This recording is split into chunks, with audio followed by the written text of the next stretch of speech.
اتنے میں میرا نیچے اذان وہ اعلان ہو رہا تھا میرے جنازے کا. میں نے اوپر سے دیکھا نیچے تو فضا میں آواز آ رہی تھی. تو اس نے یہ اعلان کیا کہ شاعر اسلام سید سلمان گیلانی کا جناح. تو زا نہیں کہا آگے جنازہ. تو میں نے کہا کہ یہ جنازہ کیوں نہیں پورا کرا؟ اس نے کہا نہیں، آپ کو ان کو روک دیا، ابھی آپ آئے نہیں ہیں، آپ واپس جا رہے ہیں. اس میں بھی میں نے دیکھا کہ بزرگ ہیں، متقدمین، متاخرین اور حال کے علماء، لیڈرز، وہ مجھے چاند و ستاروں کی صورت میں نظر آتے ہیں، اور پھر وہ ان کی صورتیں بن جاتی ہیں، انسان ان کی شکل میں ڈھل جاتے ہیں.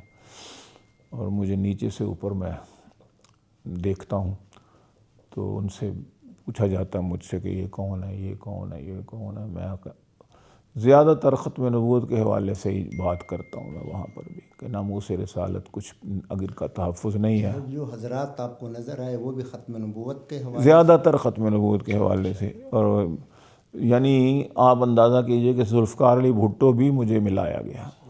تو اسی طرح پھر مولانا صاحب کا بھی دکھایا گیا کہ یہ کون ہے. میں کہتا ہوں کہ یہ تو میں فلائنگ کس بھی دیتا ہوں، مجھے جند میری جان مولانا فضل الرحمان ہے. یہ تو انہوں نے بھی ختم نبوت کے لیے جو حالیہ کام کیا اسمبلی میں جو ہوا تھا ابھی پچھلے دنوں.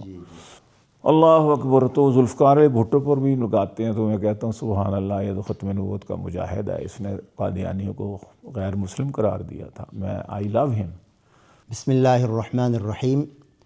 حضرات سامعین و ناظرین، آج ہم ملک کی ایک انتہائی معروف شخصیت جو اپنے اشعار اور اپنی نعتیں اور نظموں کے حوالے سے ماشاءاللہ میں تو یہ کہوں گا کہ اپنا موجودہ وقت میں کوئی ثانی نہیں رکھتے، جناب سید سلمان گیلانی صاحب.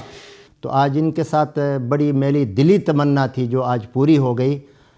حضرت کا قریب میں ابھی بائی پاس بھی ہوا ہے، اللہ تعالیٰ ان کو صحت کاملہ عاجلہ مستمرہ عطا فرمائے. تو میں حضرت سے مختصراً ایک دو باتیں پوچھوں گا، اور آپ بھی ان کی نصیحتوں سے آپ بھی فائدہ مند ہوں، لطف اندوز ہوں. تو السلام علیکم ورحمۃ اللہ وبرکاتہ. السلام ورحمۃ اللہ وبرکاتہ. تو پہلی بات یہ ہے کہ آپ کا ماشاءاللہ بہت بڑا ایک اللہ تعالیٰ نے آپ کو مقام اور عزت اور نام دیا ہے. بڑے بڑے بزرگوں کے ساتھ، بڑے بڑے اولیاء اللہ کے ساتھ آپ کا اٹھنا بیٹھنا ہے، اور آپ کا اس حوالے سے بہت بڑا مقام ہے. تو بس ان سب کا جو نچوڑ اور خلاصہ اپنے نوجوانوں کو خاص طور پر چند الفاظ میں آپ بتائیں، ان کو آپ کیا نصیحت کریں گے؟ بہت شکریہ مولانا شفیع الرحمان صاحب، آپ قطر سے تشریف لائے ہوئے ہیں. اور آپ نے جب رابطہ قائم کیا تو میں پہلا سفر تھا میرا بائی پاس کے بعد نا. ہمارے جو بہت ہی قریبی عزیز تھے، ان کے بچوں کا ختم قرآن تھا، مولانا قاری حنیف جلندری صاحب نے وہاں پر تشریف لانا تھا. اچھا. تو وہ گھریلو قسم کا فنکشن تھا. اور میں نے کہا چلیں اب 2.5 مہینے بلکہ 4 مہینے سے میں صاحب فراش تھا سمجھے. ستمبر میں مجھے یہ پیس میکر ڈلا تھا. اچھا. پھر اٹیک آ گیا، پھر وہ لیکیج ہوئی ہے دل سے، تو پھر پھیپھڑوں میں پانی چلا گیا. اسی طرح میں کیفیات میں رہا مبتلا.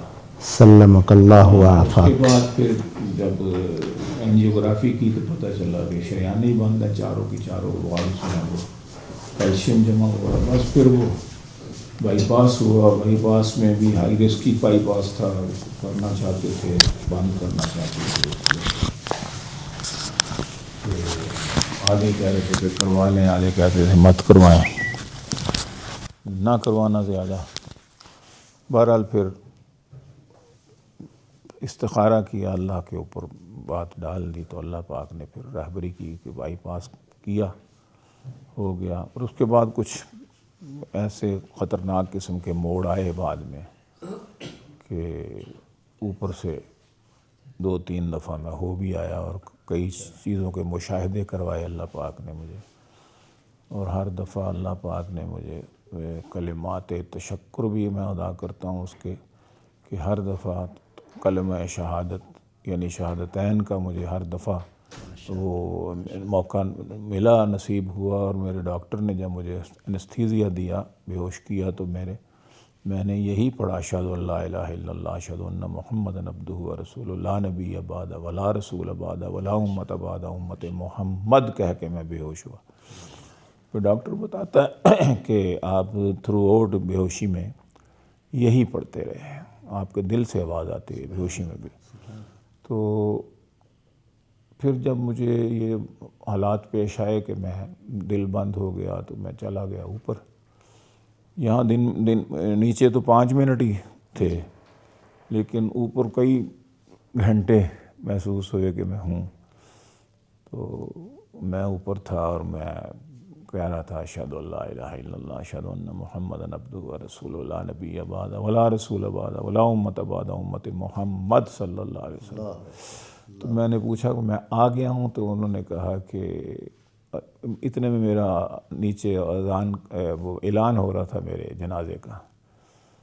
میں نے اوپر سے دیکھا نیچے، تو فضا میں آواز آ رہی تھی، تو اس نے یہ اعلان کیا کہ شاعر اسلام سید سلمان گیلانی کا جناح، تو زا نہیں کہا آگے جنازہ۔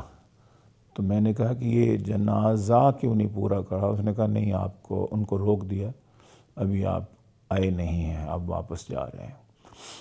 تو پھر میں ڈاکٹرز جو تھے مجھے واپس لا رہے تھے، وہ جھٹکے وغیرہ لگا رہے تھے بجلی کے اور انجیکشن لگا رہے تھے۔ تو میں کہتا ہوں کہ یہ ختم نبوت کی برکت سے اور ناموس رسالت کے تحفظ کی برکت سے مجھے یہ شاید موقع ملا ہے۔ تو نیچے میں واپس آتا ہوں تو ڈاکٹرز اور نرسیں اور سارے عزیز و اقربا ایک دوسرے کو مبارک دیتے ہیں کہ آ گئے آ گئے آ گئے آ گئے۔ تو اسی طرح پھر صحیح حضرت دوسرے دن بھی ہوا، تو دوسرے دن میں بھی میں پوچھتا ہوں، اشہد ان لا الہ الا اللہ اشہد ان محمد عبدہ ورسولہ لا نبی بعد ولا رسول بعد ولا امت بعد امت محمد۔ اب یہ چیزیں نیچے پر ڈاکٹرز بھی میرے عزیز و اقربا بھی سن رہے تھے۔ باقی میں باتیں کرتا کہتے ہیں، ان باتوں کی ہمیں سمجھ نہیں لگتی تھی، ہونٹ ہلتے تھے، لیکن یہ ہم باقاعدہ آپ بآواز بلند کہتے تھے اور یوں کر کے بھی کرتے تھے۔ میں کہا وہ میں آنکھوں میں آنکھیں ڈال کر گواہ بناتا تھا کہ بھی میں یہ۔ تو اس میں پھر میں نے دوسرے دن پوچھتا ہوں کہ کیا آج تو میں آ گیا ہوں نا؟ تو وہ کہتے ہیں کہ نہیں، آج بھی آپ واپس جا رہے ہیں۔ تو ادھر نیچے ڈاکٹرز اور وہ نرسیں اور سارا کچھ مجھے بلا رہے تھے، گیلانی صاحب ادھر دے گئے، سلمان صاحب ادھر دے گئے، سلمان صاحب آنکھیں بند نہیں کرنی، ان کو ڈگا کے رکھو بھی، ان کے پپوٹے پکڑ لو، ان کو یہ کرو وہ کرو۔ تو وہ نیچے وہ ڈرپیں لگی ہوئی ہیں اور وہ مجھے اپنا جھنجھوڑ رہے ہیں کہ بھی ان کو باہر لاؤ، کومے میں نہ چلے جائیں۔ تو اب میں کہتا ہوں کہ میں آ رہا ہوں، میں اپنے ڈاکٹروں سے کہتا ہوں میں آ رہا ہوں۔ وہ کہتے ہیں کہ آ رہے ہیں آ رہے ہیں۔ ہم نے کہا یہ آ رہے ہیں۔ اس نے کہا ہاتھ دبائے میرا، میں نے ہاتھ دبایا۔ اس نے کہا ہاں واقعی رسپانس دیا ہے ڈاکٹر صاحب کہتے ہیں۔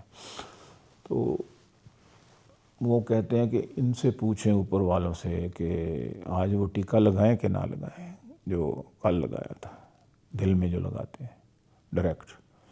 تو میں نے ان سے پوچھا اوپر والوں سے، میں نے کہا کہ مجھے آج وہ ٹیکہ لگانا ہے کہ نہیں لگانا؟ انہوں نے کہا نہیں، آج بغیر ٹیکے کے واپس جا رہے ہیں۔ تو میں اس طرح میں واپس آ جاتا ہوں اور بس مبارک سلامت صاحب، اللہ کا شکر ہے جی آپ تشریف لے واپس آ گئے۔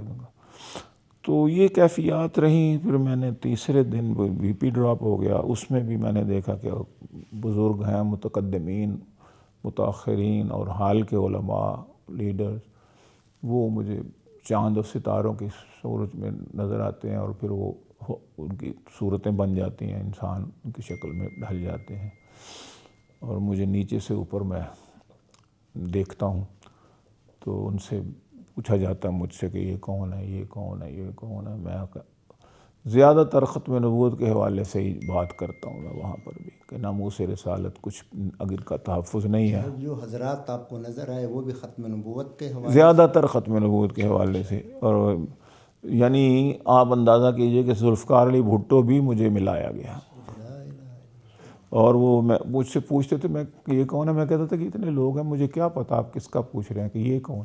تو پھر نیچے سے ایک جیسی پچکاری سے رنگ کوئی پھینکتا تو وہ جا کے اوپر کئی سینکڑوں ہزاروں فٹ پہ وہ جا کے تو اس ہیولے کو، ہاں وہ اس کو پچکاری لگتی تھی، رنگ لگتا تھا، کہتے تھے اس کا پوچھ. اللہ اکبر. تو ذوالفقار بھٹو پر بھی لگاتے ہیں، تو میں کہتا ہوں سبحان اللہ، یہ تو ختم نبوت کا مجاہد ہے، اس نے قادیانیوں کو غیر مسلم قرار دیا تھا. میں آئی لو ہم. حالانکہ ان کی پوری زندگی عبداللہ میں گزری، سارا کچھ کوئی وہ نہیں تھا، لیکن یہ جو کام تھا نا ناموس رسالت والا ہوتا، یہ ایک بہت بڑا کام تھا جو وہ کر کے اللہ نے اس سے کام لے لیا. اور کام لینے والے کون تھے؟ مفتی محمود صاحب رحمہ اللہ اور دوسرے علماء. پھر ان کو بھی دکھایا جاتا ہے. پھر حضرت تو آپ کی جن سے ہم کلامی ہوتی تھی یہ معراج میں، معراج ہی کہیں گے آپ کو، اب انسانی نقطہ نظر سے کون تھا؟ ظاہر وہ حضرت یہ وہ شکل میں تھے؟ کچھ شکلیں نہیں تھی، میں بس آوازیں سنتا تھا اور ایک روشنیاں سی نظر آتی تھیں، بس ان روشنیوں میں سارا کچھ ہو رہا تھا ایک دم، یعنی چینج ہو جاتا تھا، سما چینج ہو جاتا تھا، پھر کچھ آوازیں آتی تھیں. تو اسی طرح پھر مولانا صاحب کا بھی دکھایا گیا کہ یہ کون ہے. میں کہتا ہوں کہ یہ تو میں فلائنگ کس بھی دیتا ہوں، میری جند میری جان مولانا فضل الرحمان ہے. یہ تو انہوں نے بھی ختم نبوت کے لیے جو حالیہ کام کیا اسمبلی میں جو ہوا تھا ابھی پچھلے دنوں، تو اس حوالے سے تو مطلب یہ ہے کہ میں تقریر بھی کرتا ہوں کہ ختم نبوت کا، ناموس رسالت کا اگر ہم کام نہیں کر سکتے تو ہماری زندگی فضول ہے. تو اس لحاظ سے میں سمجھتا ہوں کہ میں بچوں کو نصیحت بھی کرتا ہوں اسی حالت میں جب میرا بی پی ڈراپ ہے کہ بھئی ختم نبوت کا کام نہیں چھوڑنا، ناموس رسالت کا کام نہیں چھوڑنا، آپ لوگوں نے مولانا صاحب کا ساتھ نہیں چھوڑنا، اور یہ کام کرتے رہنا ہے. نماز پڑھنی ہے، نماز پہ پابندی کرنی ہے. یہ بچے جو میرے پوتا ہے یہ چھوٹا سب سے، یہ اس کو بھی میں نے نصیحت کی، اس کے بڑے اس کو بھی کی. تو یہ بچے بتاتے ہیں کہ ہم آپ کو دیکھ رہے تھے، آپ کی کیفیت اسی طرح ہی تھی اور ہم پریشان تھے کہ یہ بچتے ہیں کہ نہیں بچتے. تو اللہ نے مجھے موقع دیا، بچا لیا. پھر میں نے دیکھا کہ میری ڈیڈ باڈی پڑی ہوئی ہے، میں اس کے اندر اشہد ان لا الہ الا اللہ اشہد ان محمد عبدہ ورسولہ اللہ نبی بعدہ ولا رسول بعدہ کہہ کے اس کے اندر چلے جاتا ہوں. پھر میں یہ نصیحتیں کرنا اور باتیں کرتا ہوں ان سے اور تقریر کرتا ہوں ناموس رسالت پر. تو اتنے میں پھر وہ میرا جو ڈاکٹر جو تگ و دو کر رہے تھے اس کے بعد میں واپس آ جاتا ہوں، کلمہ پڑھتا ہوں اشہد ان لا الہ الا اللہ. تو یہ کئی ساری باتیں میں بھول گیا ہوں، کئی ساری باتیں بتانے والی نہیں ہیں. تو بحمد اللہ تعالیٰ میری نصیحت اور وصیت سب کچھ یہی ہے کہ نمازیں اپنی جگہ، روزے اپنی جگہ، حج اپنی جگہ، زکوٰۃ اپنی جگہ، باقی اعمال صالحہ اپنی جگہ، لیکن سب سے مقبول جو اس وقت ضروری کام ہے وہ ناموس رسالت کا تحفظ ہے، ختم نبوت کا کام ہے. اور اس کے لیے بس اللہ نے شاید مجھے واپس بھیجا ہے. کوئی بڑا کام یا چھوٹا کام بھی جو ہمارے شخصیت کے مطابق چھوٹے سے لوگ ہیں، ہم بڑا کام تو کر نہیں سکتے، لیکن ہے کہ اپنے تئیں ہمیں کوشش کرنی چاہیے کہ کسی نہ کسی طریقے سے اہل حق سے وابستہ رہیں، ان سے جڑے رہیں. اور میں کہتا ہوں کہ ختم نبوت کا جہاں پر بھی کوئی پروگرام ہو، کہیں کوئی دامیں درمیں قدمیں سخنیں، آپ ضرور شامل ہوں، جس میں جو بھی استطاعت ہے اس کے حوالے سے ان کے ساتھ جڑا رہے. عالمی مجلس تحفظ ختم نبوت والے ہیں، مجلس احرار اسلام ہیں، یا دوسری تنظیمیں ہیں جو ختم نبوت کے لیے کام کر رہی ہیں، تو ان کے ساتھ حسب استطاعت جڑے رہیں. اور یہ انشاءاللہ العزیز موت حضرت بہت پھر آسان ہے، اور موت کا خوف ختم ہو جاتا. جب آپ کو میں بڑا پچھتایا، میں نے کہا یار میں اتنی اچھی موت میری آ رہی تھی، مجھے شاعر اسلام کہا گیا اوپر، اور میں ختم اس طرح کہ میں شہادتین پڑھتا ہوں، اتنے زور سے پڑھتا ہوں. تو اب اس کے بعد پھر 75 سال مجھے 75 74 عمر ہو گئی ہوئی ہے، تو اب واپس آیا ہوں. تو نہ ہی آتا تو میرا خیال ہے کہ بڑی اچھی موت تھی. تو پھر مجھے یقین ہوا کہ نہیں، موت تو ہمیشہ بڑی اس سے بھی اور بہتر ہو سکتی ہے، اللہ پاک مجھ سے وہ کام لے. آپ نے فرمایا کہ کوئی نصیحت کرے تو نصیحت یہی ہے کہ نمازیں بھی پڑھیں، روزے بھی رکھیں، حج بھی کریں، زکوٰۃیں بھی دیں، صدقات بھی کریں، لیکن ساتھ ساتھ جو ہے نا ختم نبوت کا کام، ناموس رسالت کے حوالے سے کام یہ بھی کرتے رہیں انشاءاللہ العزیز، فائدہ ہی فائدہ۔ اور موت کا خوف چھوڑ دیں، مسلمان کے لیے موت کوئی چیز نہیں۔ آپ یہاں سے بیوی بچوں کو چھوڑ کے جائیں گے روتا ہوا، اوپر جائیں گے آپ کو آپ کے مرحومین جو ہے نانا دادی، نانا نانی، دادا دادی، پھپھے مامے، چاچے تائے، عزیز رشتہ دار، اقربا، علماء، سب سے بڑی بات کہ رسول اللہ صلی اللہ تعالیٰ علیہ وسلم، صحابہ کرام، انبیاء کرام، اللہ تعالیٰ قادر ہیں کہ ان سے حشر سے پہلے ہی ملاقاتیں کرا دیں۔ تو اس لیے یہ کوئی موت سے نہ ڈریں، موت نے آنا ہے اور جس طرح آنا ہے، جب آنا ہے اس نے آ کے رہنا ہے، اور مسلمان کو تو بالکل نہیں ڈرنا چاہیے۔ مولانا منظور چنیوٹی صاحب سے بھی ہوئی ملاقات یا؟ منظور چنیوٹی صاحب سے ان میں سے اتنے سارے تھے کہ میں نے کہا نا کہ مجھے یاد بھی نہیں کون کون سے، کچھ موٹے موٹے، امیر شریعت اور ان کے صاحبزادے، ان کے ساتھ پھر آغا شوش کاشمیری، ان سے بھی ہوئی ملاقات۔ میرے والد صاحب اور رشتہ دار وہ ملائے گئے۔ تو چنیوٹی صاحب کو میں ہو سکتا ہے وہ بھی ہوں گے کیونکہ بے شمار تھے، اور سابق ختم نبوت کے حوالے سے زیادہ۔ سرکردہ حضرات ہیں نا اس لیے۔ ہاں جی ہاں جی ہاں جی۔